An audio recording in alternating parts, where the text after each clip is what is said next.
نماز نہیں پڑھتی جی وہ مسلمان ہی نہیں ہے. اس قوم کا بندہ جب چوری کرے گا تو اس کے ہاتھ نہیں کٹیں گے کیونکہ وہ مسلمان ہے ہی نہیں ہے. قرآن تو کہہ رہا ہے وَأَقِيمُوا الصَّلَاةَ وَلَا تَكُونُوا مِنَ الْمُشْرِكِينَ. نماز قائم کرنا مشرک نہ ہو جانا. مسلم شریف میں حدیث ہے بندے کے کفر اور ایمان کے درمیان فرق نماز ہے.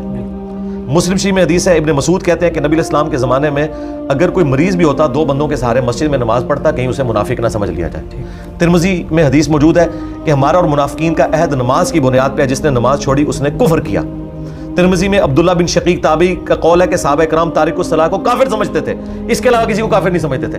صحابہ کرام تو پاکستان کی 25 کروڑ کی آبادی میں سے شاید 90% سے زیادہ لوگوں کو کافر سمجھتے ہوں.